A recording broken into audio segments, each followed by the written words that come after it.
Assalamualaikum warahmatullahi wabarakatuh. Apa kabar kalian hari ini? Semoga senantiasa kuat, sehat, dan tetap semangat untuk belajar. Pada segmen belajar online kali ini, saya akan meneruskan materi kita pada minggu lalu, yakni teks eksposisi.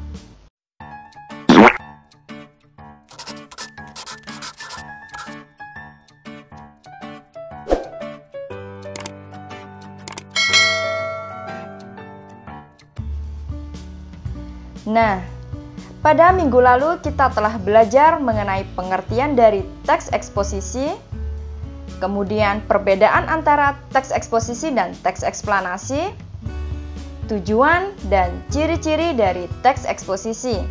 Maka pada pertemuan kali ini saya akan melanjutkan materi mengenai teks eksposisi. Nah, pada pertemuan kali ini masih ingat apa itu teks eksposisi? Oke, saya akan ulangi lagi apa itu teks eksposisi. Jadi, teks eksposisi adalah jenis teks yang memberi informasi, identifikasi, dan keterangan sejelas-jelasnya tentang objek, tanpa memaksa orang lain untuk meyakini gagasan yang disampaikan oleh penulis. Nah, itu tadi adalah pengertian dari teks eksposisi. Masih tahu kan perbedaan antara teks eksposisi dan teks eksplanasi? Oke, saya akan ulangi lagi mengenai perbedaan antara teks eksposisi dan teks eksplanasi. Jadi, perbedaan antara teks eksposisi dan teks eksplanasi adalah, perbedaan antara teks eksposisi dan teks eksplanasi, yakni pada teks eksposisi, penyampaian pendapat, gagasan, keyakinan, tetapi tidak bersifat memengaruhi pembaca. Sedangkan pada teks eksplanasi adalah karangan mengenai terjadinya fenomena yang memiliki hubungan sebab akibat. Nah, itu tadi adalah pengulangan materi mengenai perbedaan dari teks eksposisi dan teks eksplanasi. Nah, pada pertemuan kali ini saya akan menyampaikan mengenai struktur dari teks eksposisi dan juga kaidah kebahasaan dari teks eksposisi. Apa saja sih struktur teks eksposisi itu? Nah, struktur teks eksposisi di sini ada 3. Yang pertama yakni tesis. Tesis atau pernyataan pendapat. Tesis itu adalah bagian yang berfungsi untuk mengenalkan isu, masalah, gagasan utama, atau pandangan penulis secara umum yang kemudian akan dibahas dalam teks. Sebelumnya, penulis sudah harus menentukan tujuan dari teks eksposisi. Nah, kemudian yang kedua adalah rangkaian argumen. Setelah tesis, teks akan diikuti dengan rangkaian argumen, yaitu fakta-fakta yang memperkuat argumen. Pada bagian inilah peran data sebagai penguat argumen menjadi penting. Setiap argumen harus bisa dibuktikan. Dan yang terakhir, penegasan ulang. Penegasan ulang bisa dikatakan sebagai penutup. Jadi, biasanya penegasan ulang ini adalah berupa simpulan dan saran pembahasan secara keseluruhan. Nah, itu tadi adalah ketiga struktur dari teks eksposisi. Jadi, struktur pada teks eksposisi yaitu ada tesis, kemudian rangkaian argumen, dan yang terakhir adalah penegasan ulang. Nah, kita lanjut membahas mengenai kaidah kebahasan dari teks eksposisi. Jadi, apa saja sih kira-kira kaidah kebahasaan pada teks eksposisi? Nah, kaidah kebahasaan pada teks eksposisi yang pertama ada pronomina. Nah, pronomina ini bisa dikatakan adalah jenis kata yang menggantikan nomina atau frasa nomina.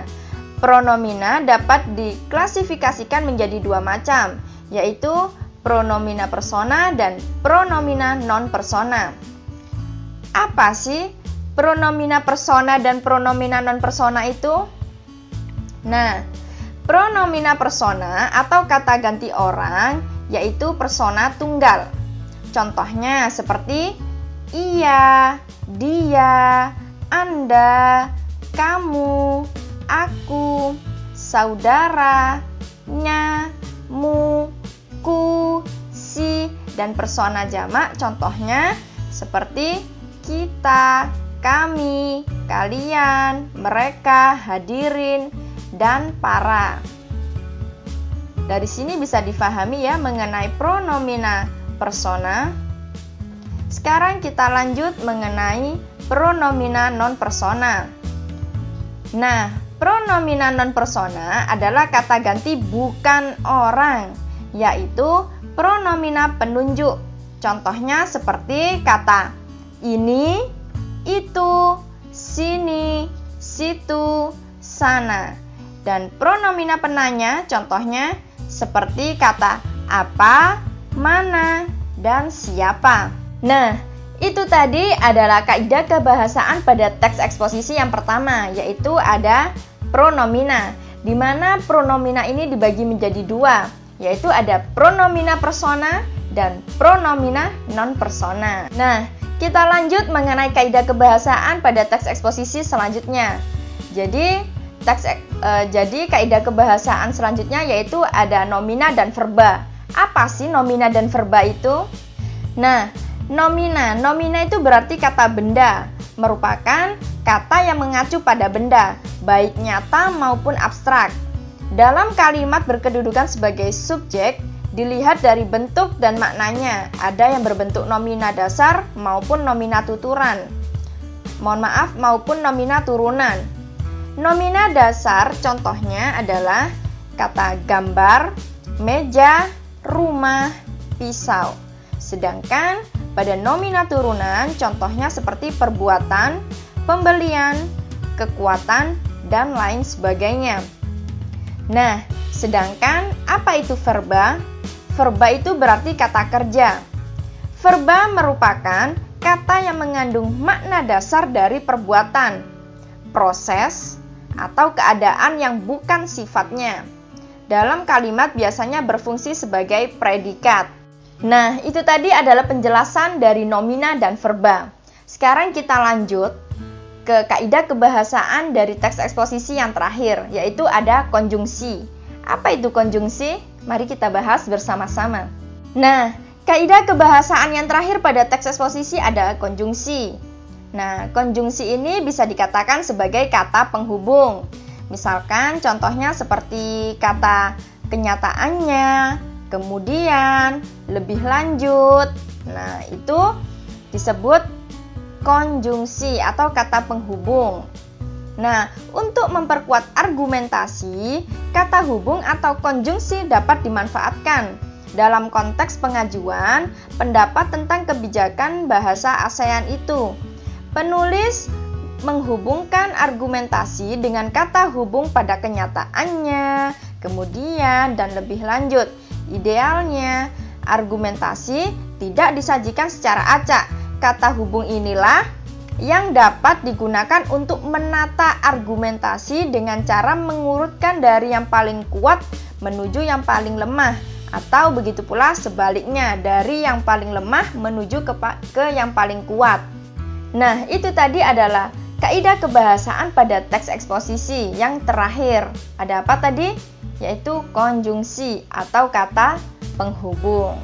Nah, untuk kalian yang masih bingung mengenai struktur teks eksposisi dan juga kaidah kebahasaan teks eksposisi, kalian bisa langsung saja isi pertanyaan di kolom komentar.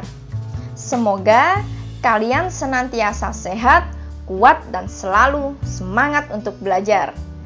Saya akhiri dulu. Wassalamualaikum warahmatullahi wabarakatuh.